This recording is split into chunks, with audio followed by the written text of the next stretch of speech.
나사렛 예수 그리스도의 보혈로 덮노라.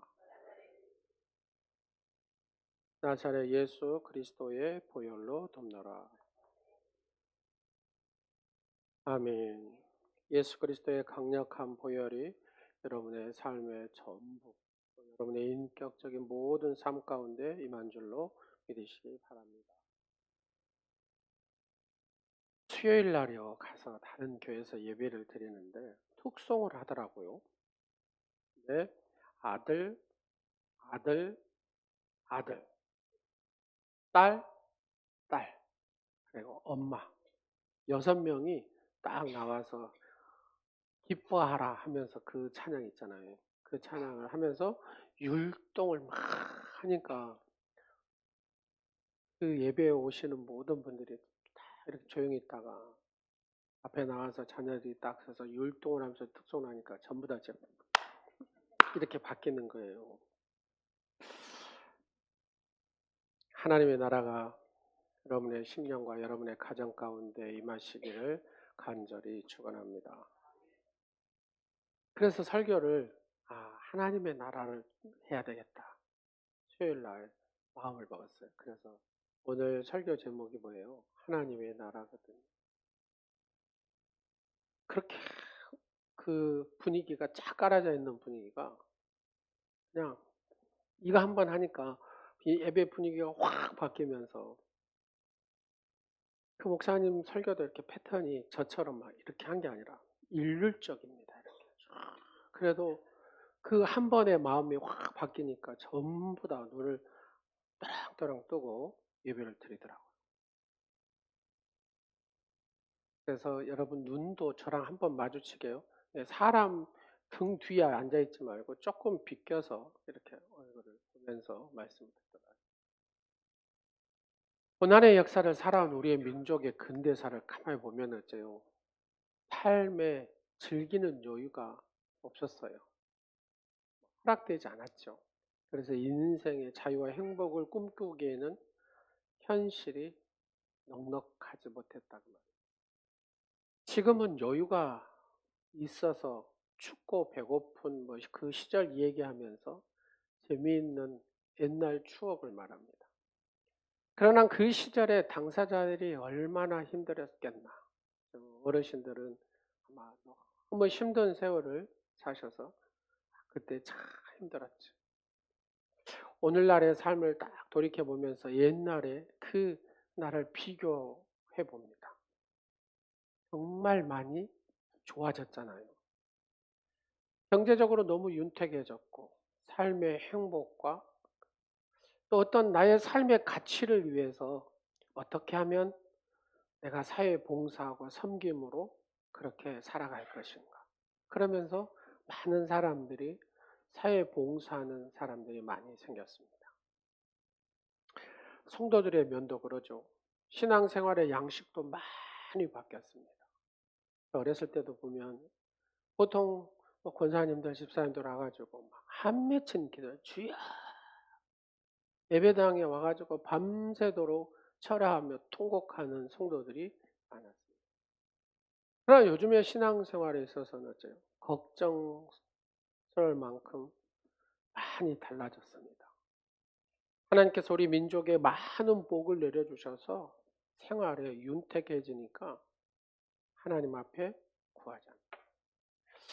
어제 박 원장님 그 다니엘 기도 가운데 그러잖아요. 여러분 가나안이 뭐가 된다고요?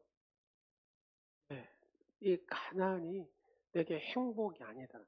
광야가 행복이 될 수 있고 하나님의 나라가 될 수 있다는.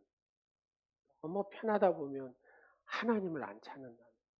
하나님의 말씀을 귀히 여기지 않는다는. 힘들 때 그 하나님 앞에 통성으로 기도하고 울부짖으며 기도하고 도와달라고 기도하고 절절히 하나님 앞에 구한다고 말이에요. 어떨 때 내가 힘들 때 어려울 때 바로 그것이 하나님의 나라가 될 수가 있더라고 말이에요. 하나님께서 우리 민족에 많은 복을 내려주셔서 생활을 윤택하게 하셨다 보니까 그러다 보니까 먹고 마시고 또 여행하고 즐기고 어떤 육체적인 쾌락과 만족을 위해서 이 윤택함을 사용하는 경우가 많다. 그러면 이 시대에 살아가는 저와 여러분은 어떻게 살아야 되는가? 주님을 바라보며 사는 천국 백성들이 갖춰야 할 그 성품들이 무엇인가를 오늘 이 시간에 말씀을 통해서 한번 생각해 보고자 합니다. 첫 번째, 하나님의 나라는 의와 평강과 희락이라고 했잖아요. 그럼 이 의는 우리가 보통 이 용어를 해석하면 올바름을 말할 때 준법 정신, 질서를 잘 지키는 것, 뭐 이런 것을 얘기하잖아요. 근데 오늘 본문에 말하는 여기에 의는 그런 뜻이 아닙니다. 하나님과 사람과의 관계된 뜻을 내포하고 있는 것이 바로 이 의거든요. 먼저 여기에 본문의 의는 사람과의 관계에서 내가 얻은 것이나 내가 가지고 있는 어떤 소유물을 사람들과 나누는 거라는 겁니다. 나누는 거. 여러분, 내 안에 시기하고 질투하고 경쟁하는 것이 있으면 나눠야 안 나눠요? 절대 안 나누죠. 우리의 사회의 불신이 얼마나 크냐면 내 안에 막 시기가 쌓여 있는 거, 뭐 질투하는 거, 경쟁하는 심리가 막 쌓이면은 여러분, 내가 가지고 있는 이 소유물을 나눠야 안 나눠요? 절대 안 나누죠. 그런 면에서 이 나눈다는 것은 사랑이고 희생이라는 겁니다. 그런 의미에서 얘가 의라는 단어가 하나님의 사랑을 나누는 것이고 하나님의 이 사랑을 내가 희생을 통해서 나누는 거라는 거예요.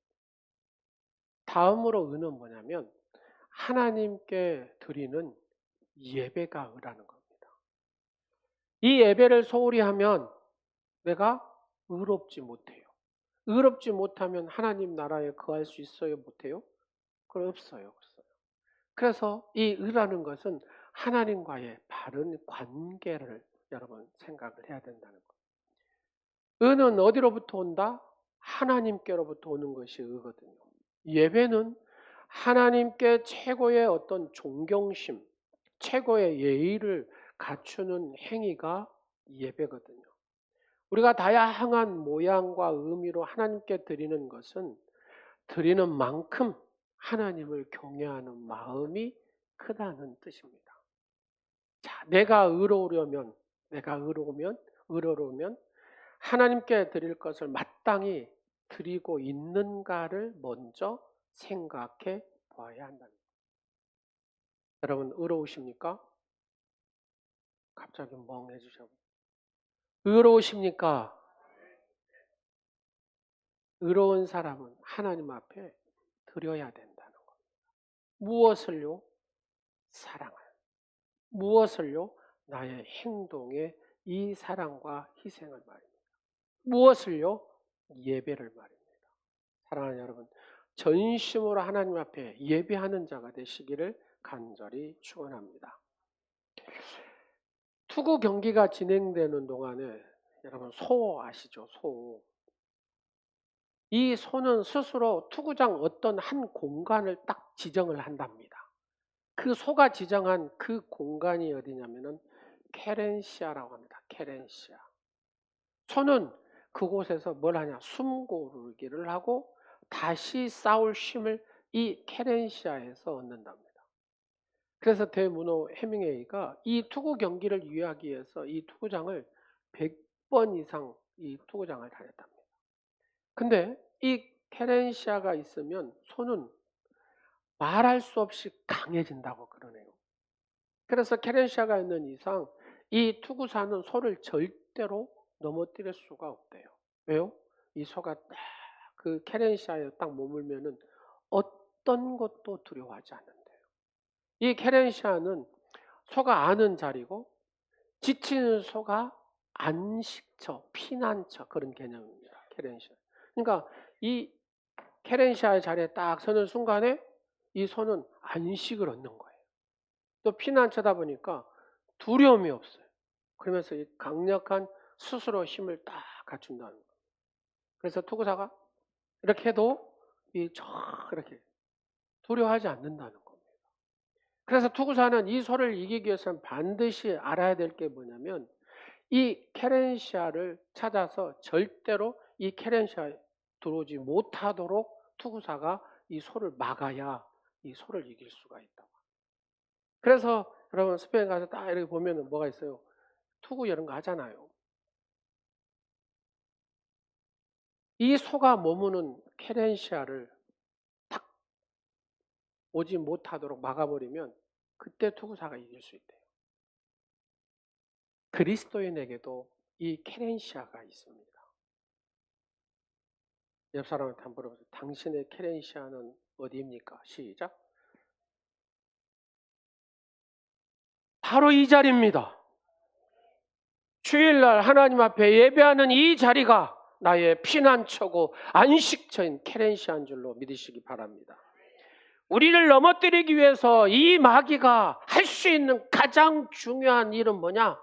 이 케렌시아로 나오지 못하도록 막아버린다는 겁니다. 여러분이 이 케렌시아, 이 안식처인 예배의 자리에 나오지 못하도록 이 사탄 마귀는 철저하게 여러분 마음을 흔들든지 환경을 흔들든지 상황을 흔들든지 해서 여러분이 이 자리에 오지 못하도록 합니다. 누가요? 마귀가요. 마귀.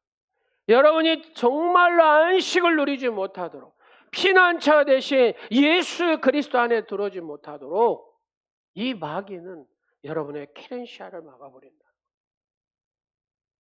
하지만 하나님은 오늘도 우리를 이 케렌시아로 부르신 줄로 믿으시기 바랍니다. 하나님의 은은 여러분 나의 생각, 나의 감정의 중심에 있는 게 아닙니다. 그러므로 하나님의 은은 법을 잘 지킨다고 죄와 악을 물리치는 것으로 의롭다는 것, 이거는 그냥 소수일 뿐입니다. 하나님의 은은 내 것을 내어주는 사랑과 희생이 반드시 있어야 의가 이루어진다는 거죠. 하나님께서 인간을 위하여 독생자 예수 그리스도를 내어주셨잖아요. 가장 사랑하신 바로 그 아들 예수 그리스도를 저와 여러분에게 내어주신 줄로 믿으시기 바랍니다. 예수님의 십자가의 죽으심으로 우리의 모든 허물과 죄를 용서하시고 하나님의 사랑과 이 희생을 깨닫게 되었습니다. 이것이 하나님의 의라는 겁니다. 그래서 의는 하나님과 나와 관계를 돈독하게 할 때에 하나님의 의의 사람으로 쉼을 얻게 되고 그렇게 하나님의 거룩함을 드러내는 성도의 삶을 살게 되는 줄로 믿으시기 바랍니다. 그랬더니 하나님의 평강이 나를 붙들더라는 겁니다.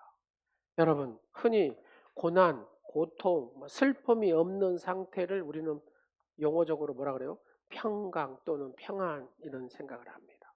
그러나 본문에서 얘기하는 이 평강은 사람과의 관계를 통하여 평강을 말하는 겁니다. 즉 사람들과 올바른 관계를 맺는 것이 평강이라는 거예요. 평강.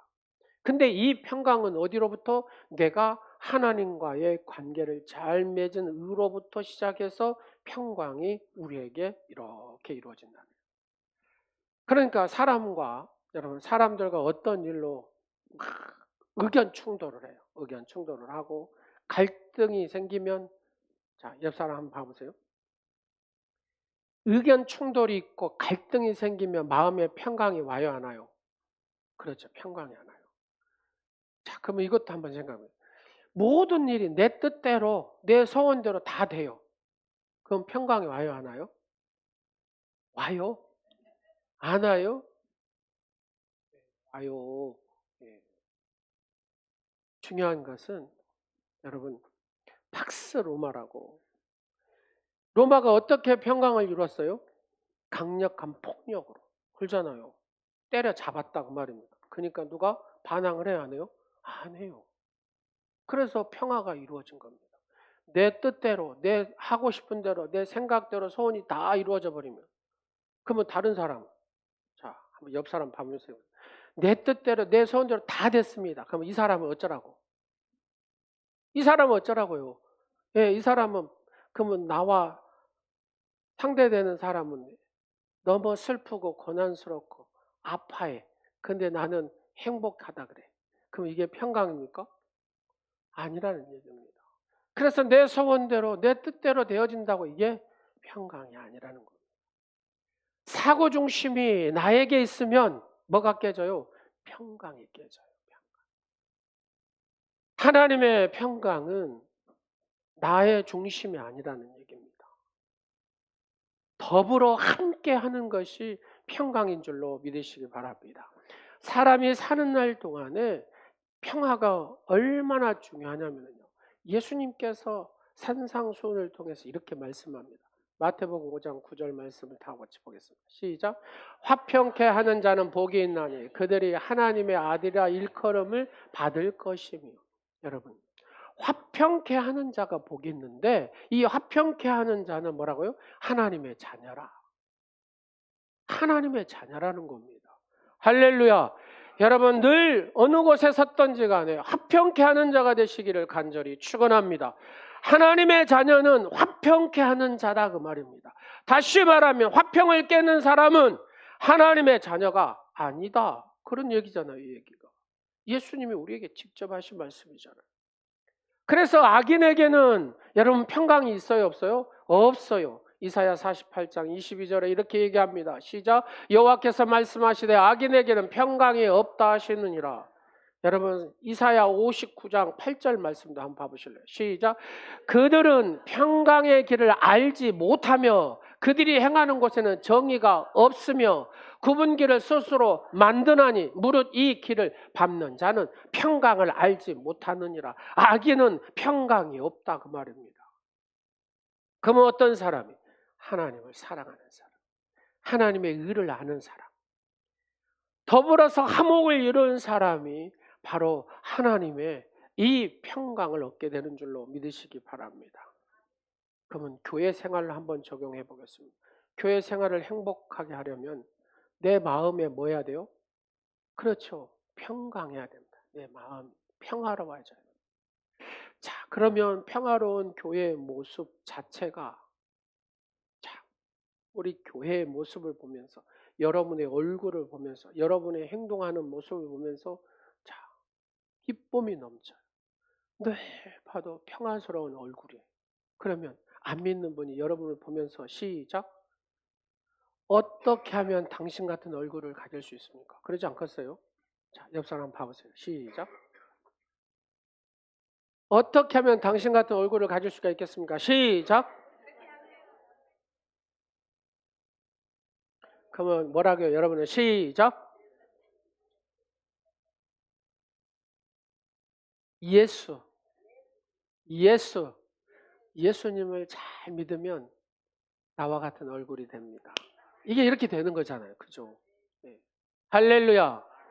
그냥 내가 전도 안 해도 돼. 그냥 내 얼굴 자체가 전도지가 되는 줄로 믿으시기 바랍니다. 교회 밖에 사람들이 딱 우리를 볼 때마다죠.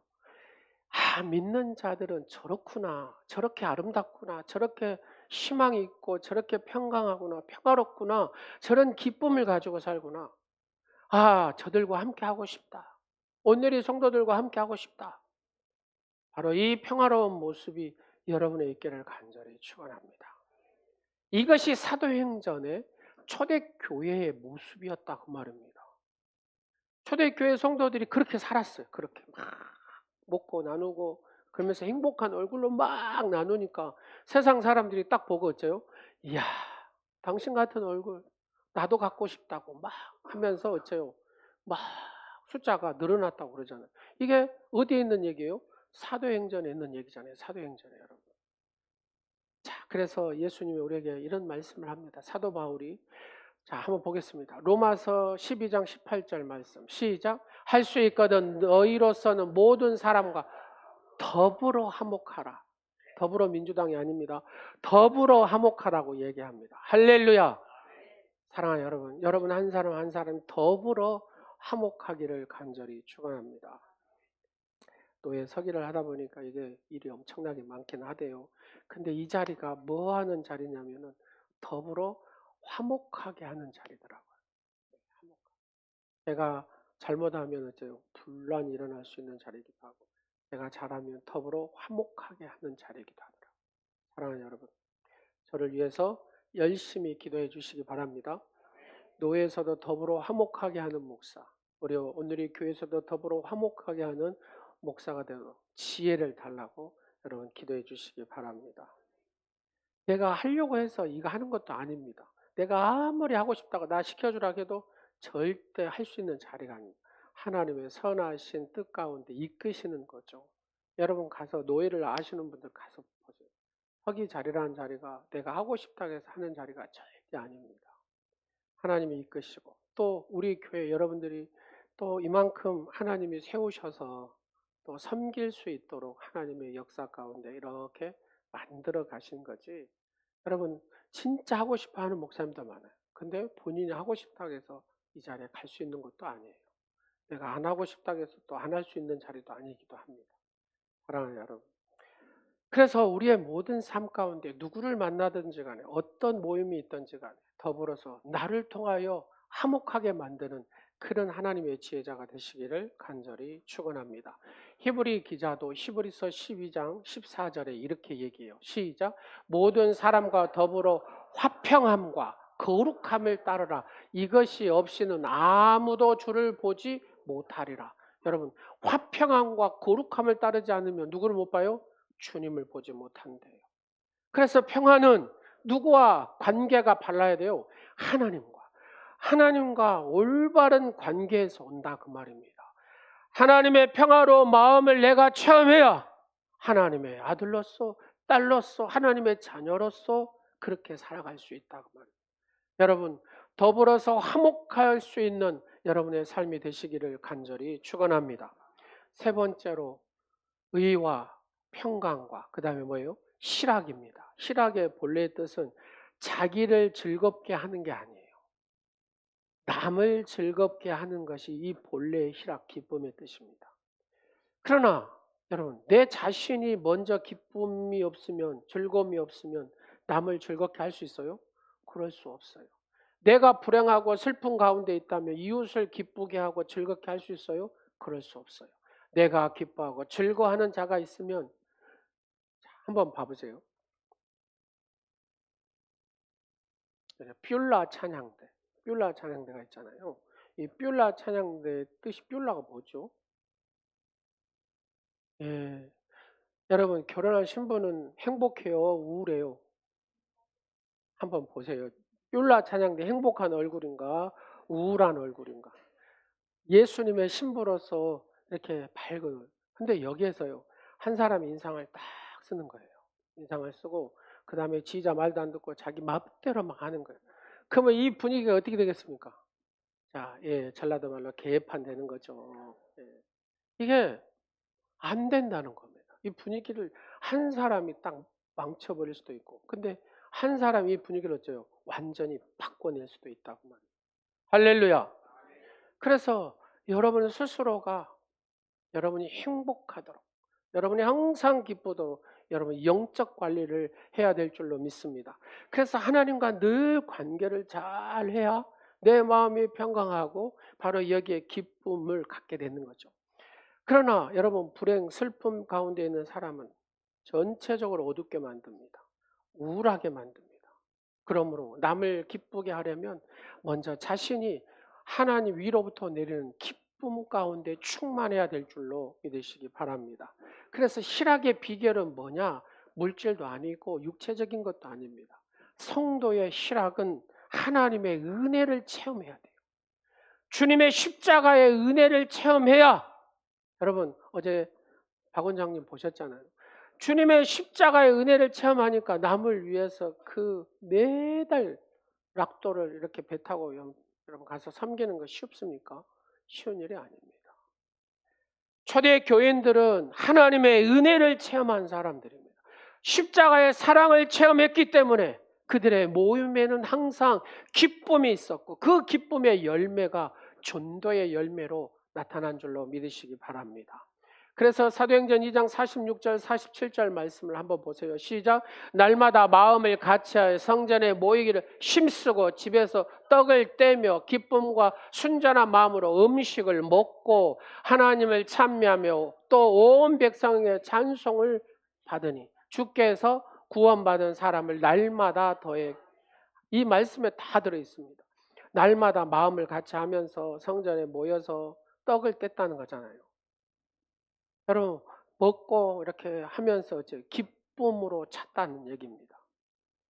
그러니까 그 다음에 어째요? 다 자동적으로 찬송이 나오게 되고, 그래서 온 성도가 찬송을 드렸더니 이 영적인 기쁨을 내가 받게 되니까 나가서도 어째요? 그 기쁨이 그냥 자동으로 전달되기 시작하더라는 거예요.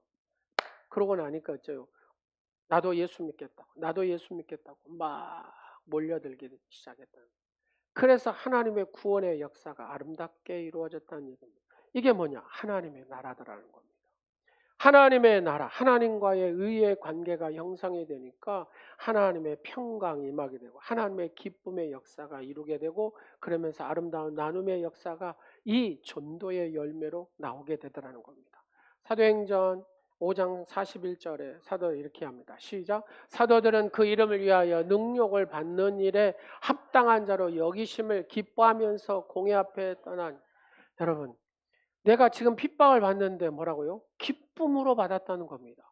예수 그리스도의 이 십자가의 은혜를 경험하고 나니까 이 어려움이 어려움으로 생각하지 않고 하나님의 멸관으로 생각하니까 기뻤다 그 말입니다. 그래서 이 기쁨은, 하늘로부터 내린 이 기쁨은 내가 은혜를 받지 않으면 불가능한 거다. 내가 하나님의 은혜를 체험해야 하나님 위로부터 내리는 이 기쁨이 나를 점령하더라는 겁니다. 실학의 근원적인 비결이 뭐냐? 은혜를 체험하는 겁니다. 사랑하는 여러분, 늘 하나님의 은혜를 구하고 은혜를 체험하고 은혜 가운데서 하나님의 나라가 온전히 여러분의 심령과 여러분의 가정과 여러분의 삶의 모든 자리에 임하기를 간절히 축원합니다. 그래서 사도 바울은 옥중에서도, 여러분 옥중에서도 뭐라 그래요? 시작. 주 안에서 항상 기뻐하라. 여러분 감옥에 가보셨어요? 본의 아니게 교도소를 제가 몇 번 밖에서만 보게 됐습니다. 안에는 안 들어가고. 중요한 거는 거기 안에 있는 사람, 제가 이렇게 면회를 한다든지 이렇게 보게 되면 얼굴이 밝은 사람이 거의 없어요. 근데 사도 바울은 시설 면에서는 훨씬 못하잖아요. 근데 거기에서 이렇게 얘기하는 겁니다. 주 안에서 항상 기뻐하라. 은혜 받은 자의 기쁨과 즐거움은, 그렇잖아요. 은혜 받은 자의 이 기쁨과 즐거움은 세상 사람들의 눈으로 봐가지고 도무지 기뻐할 것도 즐거워할 것도 없는데 어떻게 기뻐하고 즐거워하지? 이게 세상 사람들의 눈으로 이해할 수 없는 거라. 하나님의 은혜를 체험하는 이 기쁨은 세상 사람의 눈으로, 세상의 기준으로, 세상의 잣대로는 이해할 수 없는 거예요. 어떻게 이 상황에서 기뻐할 수 있고 어떻게 이 상황에서 즐거워할 수 있지? 여러분, 하나님의 은혜를 체험하는 사람만이 이 기쁨과 즐거움을 알게 되는 줄로 믿으시기 바랍니다. 교향곡의 아버지가 누구죠? 핸델, 바하. 이 사람이 있어요. 이 사람. 예, 하이든이라고, 천지창조를 작곡한 사람이잖아요. 이 사람 잘 아시죠? 하이든은 많은 제자가 있었답니다. 근데 그 제자 중에서도 예수님의 수제자가 베드로인 것처럼 그 수제자가 이 스승님의 이 작곡한 곡을 갖다가 쫙 살펴봤대요. 근데 딱 이상한 점이 하나 발견됐답니다. 그래서 물어봤대요. 선생님, 제가 선생님 작품을 연구하고 또 보고 또 보고 하는데 한 가지 이상한 점을 발견했습니다. 왜 선생님 곡에는 슬픔이 없습니까? 슬픔이 없대. 이 하이든의 모든 곡에는 슬픔이 없대. 인간의 모든 감정을 표현하는 것이 음악이 아닙니까, 선생님? 근데 왜 선생님 곡에는 슬픔이 빠졌어요? 없어요. 아무리 곡을 다 뒤져도 슬픔이 없네요. 그래서 제자의 질문에 이 하이든이 이렇게 대답을 합니다. 물론 슬픔을 표현하는 노래를 쓸 수도 있겠지. 그러나 하나님이 내 가슴을 막 이렇게 뛰게 한다는 거예요. 뭘로요? 기쁨으로. 기쁨으로 막 뛰게 하니까 내 음악에는 하나님이 이렇게 가슴을 기쁨으로 뛰게 하는데 거기다가 슬픔 이렇게 할 수가 없다는 거예요. 또 하나. 하나님의 주신 기쁨이 딱 이 하이든의 손을 잡는다는 거예요. 그래서 곡을 이렇게 쓰니까 여러분 보세요. 기쁨으로 뛰는데 곡을 써요. 그러면 어떻게 써요? 예? 곽창호 집사님, 기쁨이 충만할 때 집사님 슬픔을 쓸 수 있어요? 우리 집사님 작곡도 하셔요. 거룩하신 성령 하나님께서 이 기쁨을 충만케 하니까 작곡을 해도 슬픔을 그릴 수가 없는 거예요. 부족한 나를 하나님이 사용하시는데 어찌 내가 춤추지 않을 수 있겠는가? 하나님의 주신 이 기쁨 가운데 만들어진 나의 이 곡들이기 때문에 슬픔을 드러낼 틈이 없다네. 이렇게 얘기를 했다. 여러분, 하나님이 허락하시고 은혜 주시고 복 주시는 인생이기에 우리는 오늘도 즐거워하고 또 기뻐해야 될 줄로 믿으시기 바랍니다. 모든 삶의 이 발걸음이 주님의 인도하심에 있음을 믿고 오늘도 기뻐함으로 마음껏 승리하시기를 간절히 축원합니다. 그래서 너희는 기뻐해라. 항상 기뻐해라. 주 안에서 기뻐해라. 이렇게 말씀하시기 때문에 우리는 이러와 같이 고백을 하고 살아야 될 줄로 믿습니다. 옆 사람 손 한번 잡아보겠습니다. 나와 함께 기뻐합시다. 할렐루야. 성도는 이렇게 살아야 된다는 겁니다. 너희는 기뻐해라. 항상 기뻐해라. 주 안에서 기뻐해라. 이게 빌립보서 다 얘기잖아요. 그래서 이 말씀을 받은 성도는 이렇게 고백하고 살아요. 나와 함께 기뻐합시다. 나와 함께 기뻐합시다. 이것은 하나님께서 성령님을 통해서 주시는 은혜인 줄로 믿으시기 바랍니다. 그렇습니다. 그러면 하나님은 이렇게 기뻐하라고 하고 내가 너를 기쁘게 한다고 나는 기쁨의 영이라고 하는데 자, 이렇게 하겠습니다. 옆 사람한테 뭔 고집으로 안 와요? 시작. 하나님은 기뻐하라고 하는데 뭔 고집을 안 하냐고요. 옆사 얼굴 보면서 하겠습니다. 뭔 고집이 그러세요? 시작.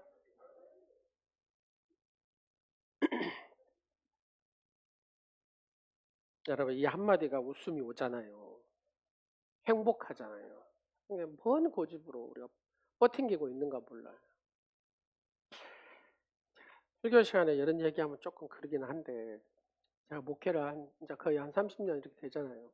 근데 교회를 이렇게 분위기를 보잖아요. 그러면 오만 인상을 다 쓰고 계신 분이 계세요. 그래서 저는 뭐 특별한 분인 줄 알았어요.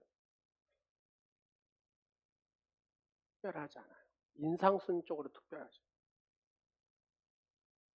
근데 또 어느 교회를 가면 그냥 싱글벙글 다 막, 왜요? 분위기가 근다. 가정도 마찬가지입니다. 한 사람 인상을 팍 쓰고 있으면 그 가정은 어째요? 여러분, 한 살 먹은 애기도 아빠가 야! 이렇게 하는 순간에 그 감정을 그대로 갖습니다. 그게 몇 살까지요? 상처가 60, 70까지도 갖고 있어요. 그거 아세요? 아버지의 그 소리가 이한테 상처가 딱 되는 순간에 이게 성장이 안 돼가지고 성인 나이로 쭉 60, 70까지 그렇게 간다니. 그래서 가정생활을 잘 해요, 못해요? 가정생활을 못해요. 그게 가만히 보면 어디서부터요? 뱃속에서부터 상처를 받아요. 그게 아버지가 잘못한 거고 엄마가 잘못한 거잖아요. 뱃속에서부터 상처. 우리 아들, 딸이 그래요. 아빠가 인상 쓰고 있으면 그 감정을 우리가 다 가지고 있어요. 아들이 그러더라고요. 아빠의 목회는 나의 반절입니다. 내가 안 도와줬으면 아빠 목회 안 된다 그 말입니다. 그러지 않겠어요? 막 지가 술 먹고 막 봉선동 돌아다니고 했으면 뭐 되겠습니까? 우리 딸이 매해 나이트클럽이나 가가지고 밤마다 가서 논다고 해서 소문이 나면 제가 목회를 어떻게 하겠습니까? 그래, 네 말이 맞다. 제가 그랬어요. 사랑하는 여러분, 하나님 우리에게 이런 은혜를 허락을 하셨는데, 그럼 우리는 그냥 순종하고 아멘 하고 그렇게 살아가면 되는 줄로 믿으시기 바랍니다. 로마서 14장 17절 말씀 읽고 마치겠습니다. 로마서 14장 17절 시작. 오직 성령 안에 있는 의와 평강과 희락이라. 아멘. 하나님으로 위로부터 내리는 이 관계가 되면 이게 하나님의 의입니다. 그리고 평강이 임하게 되고 하나님의 기쁨 가운데 우리가 그 복을 누리는 여러분 되시기를 간절히 축원합니다. 존귀하신 아버지 하나님,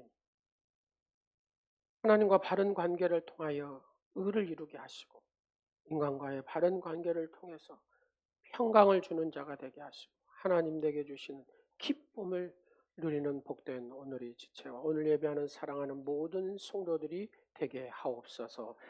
하나님의 나라가 임하여 주옵소서. 하나님의 나라가 임하여 주옵소서.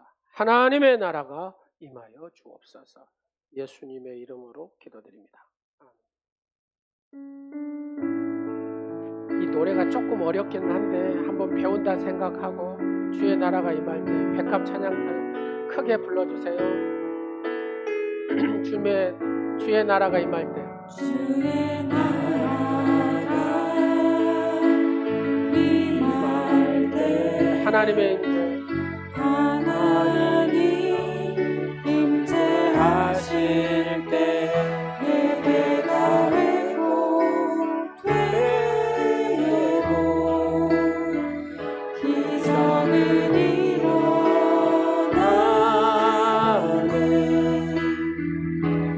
전능하신 주 영원하신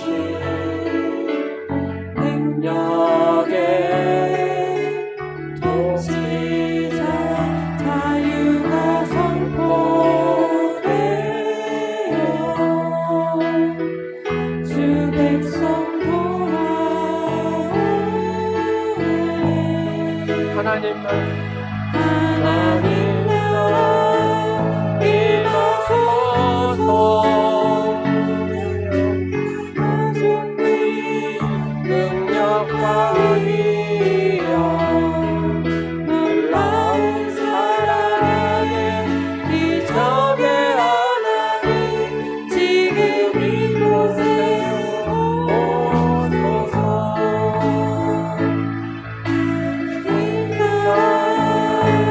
임하소서.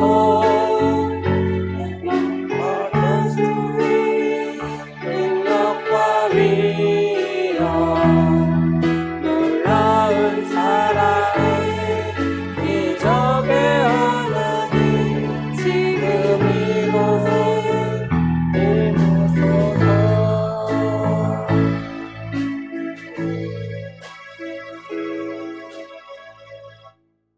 존귀하신 아버지 하나님을 찬양하고 경배합니다. 주의 나라가 임하는 복된 심령들이 되게 하옵소서. 이 시간도 하나님의 의와 평강과 희락을 누리는 오늘의 지체와 오늘 예배하는 사랑하는 모든 성도들이 되게 하옵소서. 정직하게 이 시간도 벌어서 바르게 사용하는 자에게 복을 주시는 하나님 아버지, 저에게 믿음을 주시고 사랑을 주시고 소망을 주시고 성령까지 주신 것을 진심으로 감사를 드립니다. 주님의 이 은혜를 알면서도 보답하여 드리지 못한 죄를 용서하여 주옵소서. 이제 이 몸과 마음을 드리오니 받아주시고 오늘의 흡족한 복과 은혜를 베풀어 주옵소서. 즐겨 드리는 자에게 더 좋은 것을 주시는 아버지, 저희로 인색한 마음이나 억지로 드리지 말게 하시고 마음으로 다하여 정성을 다한 예물을 드리는 아름다운 신앙 고백의 예물이 되게 하옵소서. 오늘도 주정예물과 11조와 감사와 생일과 소원과 선교와 구제의 예물을 드립니다. 아버지, 사랑하는 성도들 이름이 낱낱이 하늘의 생명책에 기록되게 하시고 복을 더하여 주옵소서. 이 예물로 주님의 선한 사업이 번성하게 하시고 하나님의 나라가 확장되게 하옵소서. 드리지 못한 자에게도 드린 자와 같은 복을 주옵소서. 물질 때문에 신앙이 흠집이 생기지 않게 하시고 가진 것을 사용할 때마다 하나님의 뜻을 헤아리며 지혜롭게 사용할 줄 아는 믿음의 주인공들이 되게 하옵소서. 가진 것 없어 마음 아파하는 성도들이 하늘의 평강으로 넘치게 하시고 하나님께서 은혜로 채워 주옵소서. 육신의 질병 가운데 있는 사랑하는 성도들 예수님의 피 묻은 손으로 어루만져 주시고 깨끗하게 치료하여 주옵소서. 회복하여 주님 전에 나오게 하심도 감사합니다. 하나님의 선하신 은혜로 늘 채워주시고 믿음의 굳건한 반석을 가지고 살아가게 하옵소서. 주님, 이 시간도 겸손히 하나님 앞에 엎드려 구하는 사랑하는 성도들 한 사람 한 사람 붙들어 주시고 하나님의 영광을 위하여 귀하게 쓰임받는 축복의 주인공들이 다 되게 하옵소서. 예수 그리스도의 이름으로 축복하오며 지금은 우리 주 예수 그리스도의 은혜와 하나님의 넓고 크신 사랑과 성령님의 감화 감동 역사하심이 예배하고 돌아가는 사랑하는 성도들과 피로 값주고 사신 이 교회와 하나님 나라 확장을 위해서 헌신하고 충성하는 모든 성도들 머리 위에 하나님의 나라가 온전히 임하기를 간절히 축원하옵나이다. 아멘.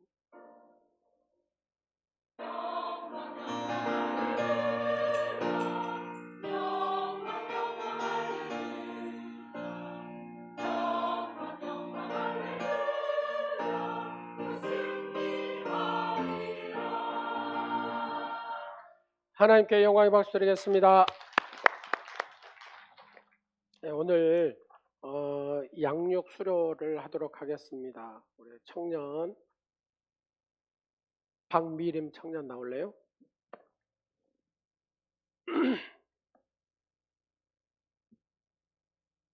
사진도 찍어주시고. 네. 초려증 2024년 20호 성명 박미림 청년이 성도는 본교회 양육 과정 중 세가족 양육 전 과정을 순종하는 마음과 성실한 자세로 수료하였기에 이 증서를 수여합니다. 주 2024년 11월 3일 광주 누리교회 담임 목사 오창. 수고했어요.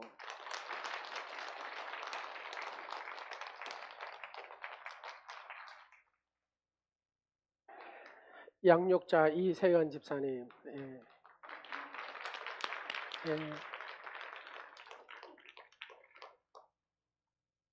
다니엘 저녁 기도회가 은혜가 넘칩니다. 또 함께 나오셔서 기도하고 함께 하셨으면 좋겠습니다. 또 새벽 기도회는 평상시로 그대로 드리도록 하겠습니다. 영혼사랑 프로포즈 데이를 위해서 여러분 이름들 다 받으셨죠? 자, 옆 사람 인사하겠습니다. 하루에 한 번씩만 부릅시다. 시작. 여러분 여기에 기도 여러분 작정해서 내신 거 하루에 한 번씩만 불러서 중보기도 해주시기 바랍니다. 그러면 하나님께서 그 이름의 기도를 들으시고 역사하실 줄로 믿습니다. 24일까지니까 여러분 카톡으로 지금 영상 들어가고 있죠. 예. 자, 나만 보는 것이다 아니면 전하는 것이다. 그렇죠. 여러분 아는 지인분들한테 이 메시지가 굉장히 하여튼 좋습니다. 그러니까 이런 카톡으로 이렇게 보내니까 여러분들 다 받아보시고 혹시 나는 카톡을 안 들어왔는데 하신 분은 우리 문 목사님한테 얘기하시면 아마 될 겁니다. 그러니까 뭐 빠질 수도 행정상 빠질 수도 있으니까 계속해서 아마 한 30개 정도 쭉 메시지가 매일 하루하루 갈 겁니다. 그것만 쭉 들어도 어째요? 복음학교 하는 거예요. 복음학교.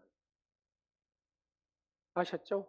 예, 우리 오늘의 성도들은 이 10초 메시지 장착을 하셔서 누구를 만나든지 간에 이 10초 메시지로 복음을 전하는 하나님의 군사들이 되시기를 간절히 축원합니다. 추수감사절 여러분 막 이렇게 쭉 과일했던 것은 세계로 영광교회, 엘림교회, 선한청지기교회, 경로당, 효친 경로당 이렇게 나눴습니다. 아마 굉장히 행복해라 하시는 것 같아요. 자, 은사지원서 다음 주에 은사지원서가 있습니다. 내년에 내가 무엇을 어떻게 하나님의 일을 봉사할 것인가를 한 주간 기도하시고 은사지원서 작성해 주시기 바랍니다. 셀 리더 모임 다음 주에 있고요. 전교인 토요 새벽 기도에 창세기 벌써 이제 5장이 끝나네요. 창세기 한 권이 끝났습니다. 벌써.